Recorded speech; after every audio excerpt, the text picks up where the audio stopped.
Baspa supremo Mayawati ने गुरुवार को बसपा संस्थापक काशीराम की 19वीं पुण्यतिथि पर लखनऊ में एक रैली का आयोजन किया।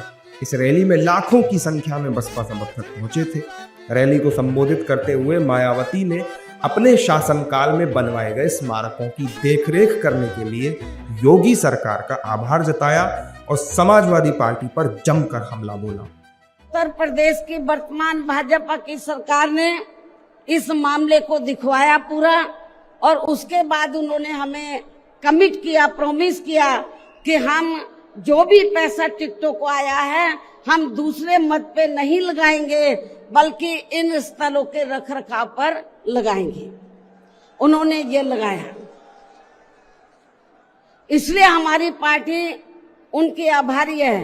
लेकिन वहीं दूसरी तरफ समाजवादी पार्टी की जब यूपी में सरकार थी और ये स्थल बन चुके थे, तो उन्होंने इनके रखरखाव पर कोई पैसा खर्च नहीं किया, टिकटों का पैसा दबा कर रख लिया। लेकिन जब अब वो सत्ता से बाहर है समाजवादी पार्टी, तो अभी 2-3 दिन पहले वो मीडिया में खबर छपवा रहे थे कि हम मान्यवर श्री काशीराम जी के सम्मान में संगोष्ठी करेंगे। लेकिन जब वो सरकार में रहते हैं तो ना उन्हें पीडीए याद आता है और ना मान्यवर श्री काशीराम जी की जयंती और ना ही पुण्यतिथि उनको याद आती है। रैली में मायावती का बीजेपी की तारीफ करना विपक्ष को बेहद नागवार गुजरा है। विपक्षी दलों के नेताओं ने मायावती द्वारा योगी सरकार की तारीफ को लेकर जमकर हमला बोला और कहा कि मायावती उस पार्टी की तारीफ कर रही हैं जो सबसे ज्यादा दलितों और पिछड़ों पर अत्याचार कर रही है।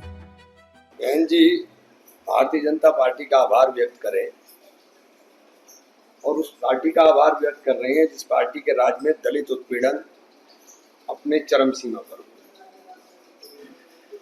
अकेले उत्तर प्रदेश में 26% देश में होने वाले दलित उत्पीड़न का अकेले उत्तर प्रदेश में होगा।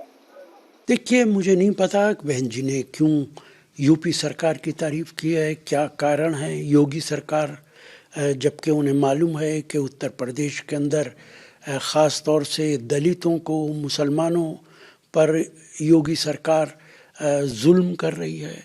बरेली के अंदर दलित पे लिंचिंग हुई है, बरेली के अंदर बुलडोज़र चले हैं। इस तरीके के बयान क्यों उन्होंने दिए हैं, इसका जवाब तो वही दे सकती है। पहली बात तो वो घोटाला की वो सरकार, वो मानवर काशीराम प्रेरणा केंद्र किसी पार्टी का नहीं है, वो सरकारी संपदा है। अगर सरकार मेंटेनेंस पर कुछ पैसा दे रही है, कोई एहसान नहीं कर रही है। सरकारी संपत्ति, सरकारी संपदा का रखरखाव सरकार की जिम्मेदारी है। सरकार अपनी जवाबदेही पूरी कर रही है। वहीं दूसरी ओर बीजेपी और उसके सहयोगी दलों के नेताओं ने विपक्ष के बयानों पर पलटवार किया है। एनडीए नेताओं ने कहा है कि जो लोग मायावती की हत्या करना चाहते हैं, ऐसे लोग पिछड़े दलितों का सम्मान भला क्या ही करेंगे। देखिए, ऐसा मायावती जी ने अपनी रैली में, अपनी पार्टी की रैली में क्या बोला, क्या उसकी राजनीतिक प्रतिक्रिया हुई, उस पर मैं कुछ नहीं कहूँगा। लेकिन इतना ज़रूर है कि हो सकता है कि उनको फिर से याद आया हो कि जिस तरह से सरकारी गेस्ट हाउस में सरकार के, उस समय की सरकार के संरक्षण में उनकी हत्या की कोशिश की गई थी, और उस वक्त जो है वो बीजेपी के लोग, ब्रह्मदत्त द्विवेदी जी खुद आगे बढ़ करके, और जो लोग हत्या करना की षड्यंत्र साजिशें कर रहे थे, उन्होंने जो है वो उनसे लड़ाई ली, उनको बाहर निकाला।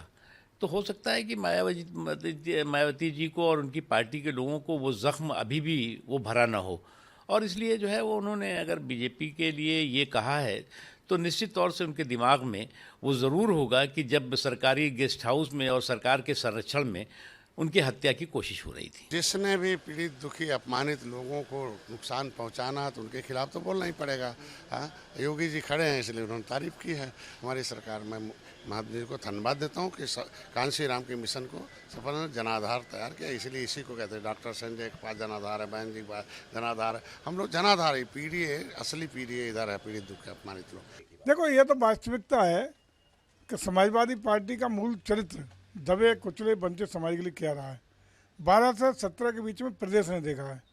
चाहे वो अनुसूचित जाति के कर्मचारी अधिकारियों के रिवर्सन की बात हो, डिमोशन हुए, चाहे वो मानवर काशीराम साहब के नाम पर जो पार्क था उसका जनरेशन में करने की बात हो। बसपा का वोट शेयर 2022 के विधानसभा चुनाव में 12.9% और 2024 के लोकसभा चुनाव में 6% तक सिमट कर रह गया था।